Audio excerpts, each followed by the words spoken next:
August 15, 1951. A postal worker drives his usual route through the Canadian wilderness, delivering mail to remote settlements scattered across the vast northern territory. His next stop is Lake Anjikuni, a small Inuit village that has existed for generations. But when he arrives, something is terribly wrong. The village is completely empty. Not abandoned, not evacuated, but empty in a way that defies explanation. Meals sit half-finished on tables. Fires still smolder in hearths. Sled dogs lie deceased in the snow, apparently from starvation. But the people, all 32 inhabitants of Lake Anjikuni, have simply vanished without a trace. This is the disappearing village case, one of the most baffling mysteries in Canadian history. And after 70 years of investigation, we still don't know what happened to those 32 people. The postal worker, Joe LaBelle, had been serving this route for over 15 years. He knew every family in Lake Anjikuni personally. There was Elder Armand, the village leader who had lived there for 60 years. Marie and her 3 young children, the Kunguk family with their newborn baby. Experienced hunters and trappers who knew the wilderness better than anyone. When LaBelle arrived that August morning, the silence was immediate and overwhelming. Usually, children would run to greet the mail truck. Adults would gather to hear news from the outside world. Sled dogs would bark and howl. But on this day, there was nothing. Just an eerie quiet that seemed to press against his ears. LaBelle walked through the village, calling out names. He knocked on doors, pushed them open, looked inside. What he found was like stepping into a moment frozen in time. In one cabin, a pot of stew sat on the stove, still warm. In another, children's toys were scattered on the floor as if they had been playing just moments before. Clothing hung on lines, partially frozen, but not yet stiff with age. Most disturbing of all were the sled dogs. Every family in Lake Anjikuni kept sled dogs, essential for transportation and survival in the harsh northern climate. But LaBelle found the dogs tied to their posts, apparently having perished from starvation and cold. In Inuit culture, sled dogs were treated like family members. No one would abandon them to such a fate unless something catastrophic had happened. LaBelle immediately contacted the Royal Canadian Mounted Police. Within hours, a team of officers arrived at Lake Anjikuni to begin what would become one of the most extensive investigations in RCMP history. What they found defied every theory they could construct. The village showed no signs of struggle or violence, no broken windows, no overturned furniture, no evidence of conflict. Personal belongings remained untouched. Valuable furs and hunting equipment were left behind. Money, jewelry, and other precious items sat exactly where their owners had left them. If this had been an attack or robbery, nothing valuable had been taken. The weather conditions made the mystery even more puzzling. August in northern Canada can be harsh, but it wasn't severe enough to force an emergency evacuation. The RCMP checked with weather stations across the region. No unusual storms, no dangerous temperature drops, no natural disasters that might have forced the villagers to flee suddenly. Investigators expanded their search to cover hundreds of square miles around Lake Anjikuni. They used aircraft, dog teams, and experienced trackers. They searched every possible route the villagers might have taken. They checked other settlements, trading posts, and camps throughout the territory. They found nothing. No tracks, no traces, no sign that 32 people had ever left the village. The RCMP contacted government agencies, missionary organizations, and trading companies. Had anyone authorized an evacuation? Had any organization relocated the villagers for their safety? Had they been moved to a different settlement or taken to receive medical care? Every inquiry came back negative. No official agency had any record of contact with Lake Anjikuni in the weeks before the disappearance. Family members and friends from other communities were interviewed extensively. Had the villagers mentioned plans to travel? Were they facing any problems that might have caused them to leave? Had they expressed concerns about their safety or well-being? Again, investigators found nothing. People who had spoken with Lake Anjikuni residents just days before the disappearance reported normal conversations about everyday village life. The RCMP brought in specialists from across Canada, anthropologists who understood Inuit culture and customs, survival experts who knew the northern wilderness, psychologists who might explain mass behavior, medical professionals who could identify signs of illness or poisoning. None could offer a satisfactory explanation for what had happened. One detail particularly troubled investigators. The village's kayaks and canoes were still tied up at the lake shore. In a community that depended on water transportation, leaving all boats behind suggested either extreme urgency or complete confidence that they would return quickly. But if they had planned to return quickly, why hadn't they? The investigation revealed another puzzling element. The village's traditional cache of emergency supplies was untouched. Every experienced northern community maintained stores of food, fuel, and equipment for survival during harsh weather or other emergencies. If the villagers had left voluntarily, they would almost certainly have taken these essential supplies. If they had been forced to leave suddenly, someone would have returned for the emergency stores once they reached safety. Local Inuit communities were deeply shaken by the disappearance. Lake Anjikuni was known as a stable, well-established village with strong leadership and close family ties.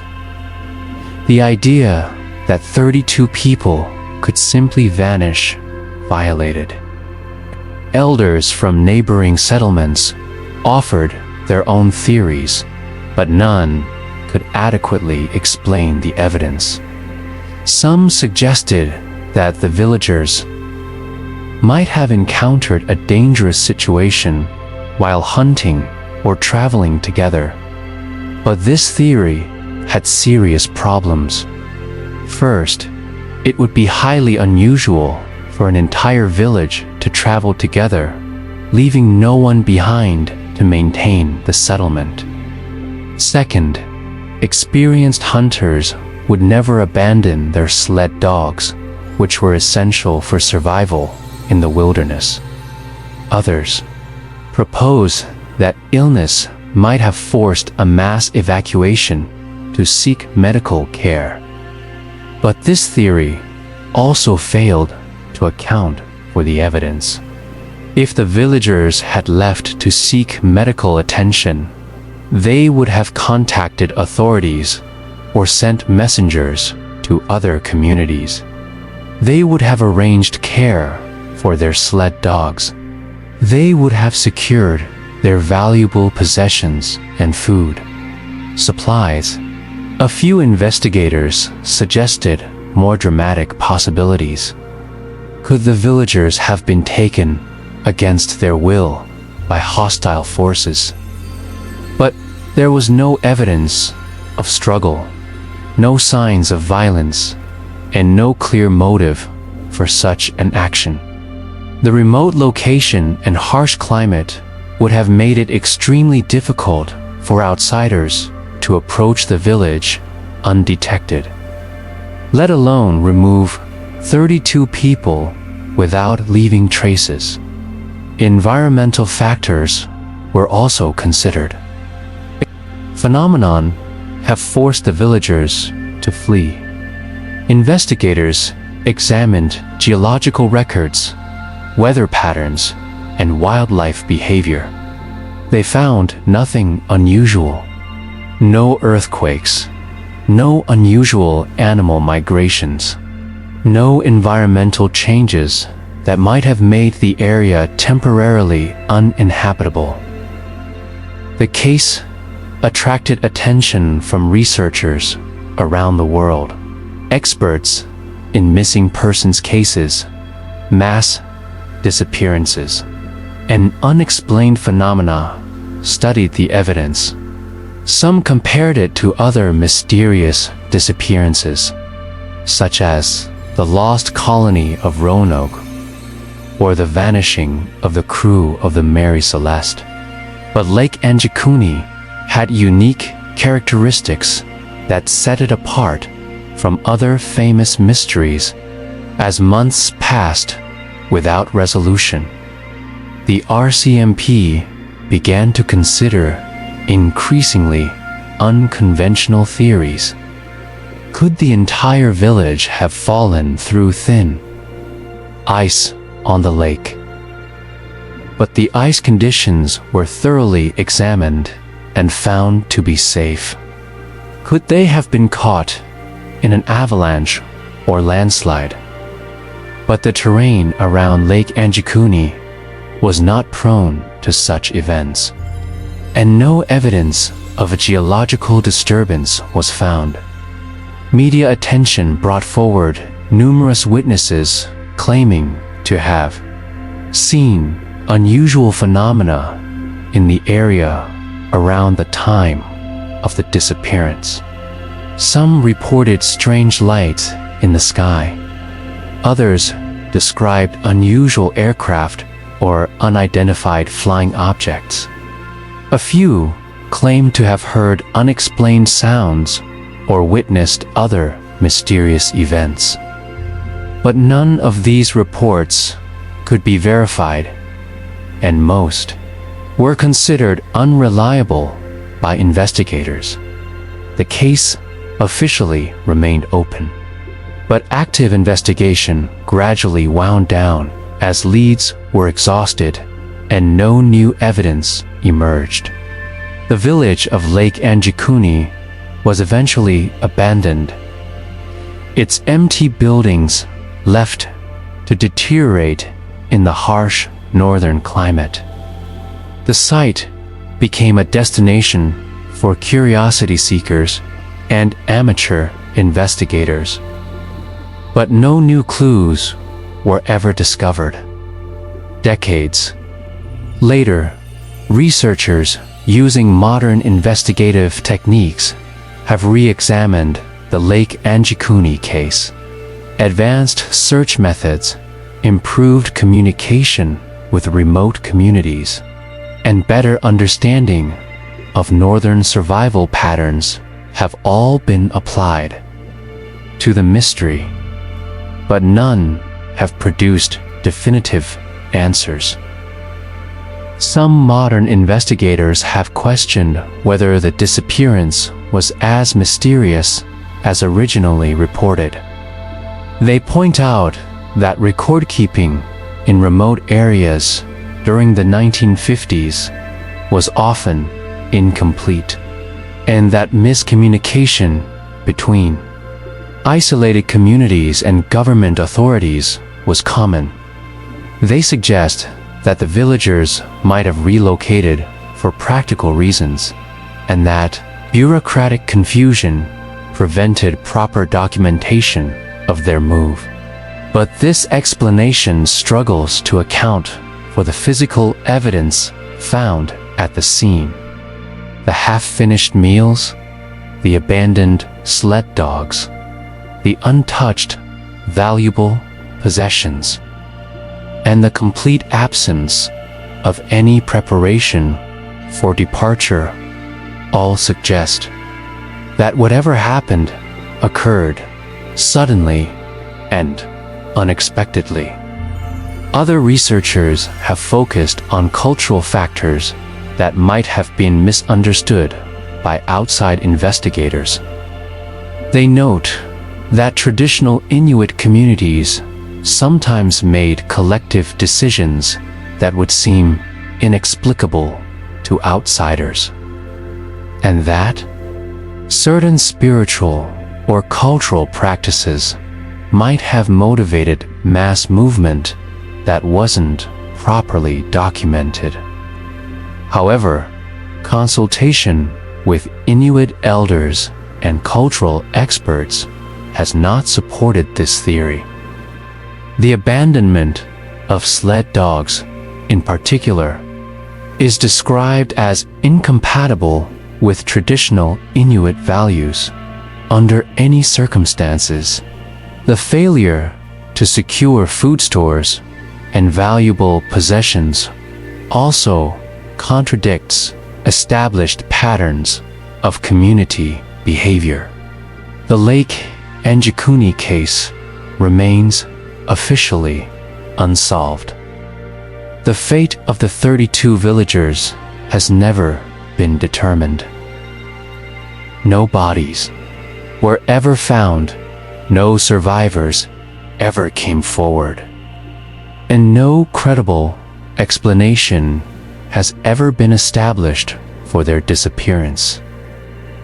What makes this case particularly haunting is its completeness. This wasn't a case of one or two people vanishing under mysterious circumstances. An entire community, including elders who had lived in the area for decades and young children who could barely walk, disappeared simultaneously without leaving any trace of where they went or why they left. The disappearing village case serves as a reminder that even in the modern world, mysteries can occur that defy our understanding. Despite extensive investigation, advanced technology, and decades of research, some questions remain unanswered. Somewhere in the vast Canadian wilderness, the truth about what happened to the people of Lake Anjikuni remains hidden, waiting perhaps for someone to finally solve one of the most baffling disappearances in human history.